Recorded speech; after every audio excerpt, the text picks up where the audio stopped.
मिठो होटलको भन्दा धेरै मिठो मिठो लाग्यो मिठो यस्तै मिठो थुक्पा बनाउनको लागि सिन्धुवाला चाउमिनलाई बोइल गर्न छोडेँ। यता चाउमिन बोइल हुँदै थियो अनि अर्को कराईमा चाहिँ डिप फ्राई गरेर चिकन राखेँ। बोइल भइसकेपछि मैले तेल तताएर जिरा फुलाएँ, त्यसपछि सुकेको खुर्सानीलाई पनि फुलाएँ, मसिनो गरेर काटेको प्याजलाई राखेँ, गरेर काटेको लसुनलाई पनि राखेँ, क्याप्सिकम पनि हालेँ, त्यसपछि गोलजिरालाई एड गरेँ, लसुन र प्याजलाई पनि राखेँ, कोरेसम्म कोरेको आलुलाई पनि राखेँ, त्यसपछि हरियो मटर पनि राखेँ। सबै भेजिटेबलहरूलाई मजाले मिक्स गरेँ।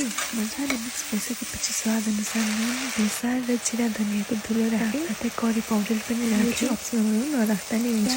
बिर्सेको भएर क्यारेट पनि एड गरेँ। मजाले मिक्स गरेर पकाइसकेपछि यस्तो देखिन्छ हाम्रो भेजिटेबल। त्यसपछि चाहिँ कतिजनाले खाने त्यही अनुसार पानी एड गर्ने अनि उम्लिन छोड्दै चाहिँ 3 जनालाई बनाएँ। त्यसपछि तेलमा पुराको सुकेको खुर्सानीलाई मैले नुन र टिमुरा हालेर पिनेँ र लास्टमा पिनेर यस्तो देखिएको छ। अब आउँछ पालो सर्भ गर्ने।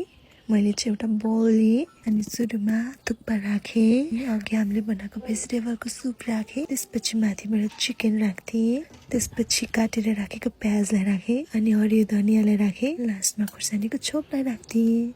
हेर्नुहोस् त कस्तो खाउ खाउ लाग्ने चिकन थुक्पा रेडी भइसक्यो। अब हेरौँ आमा बुबाको रियाक्सन।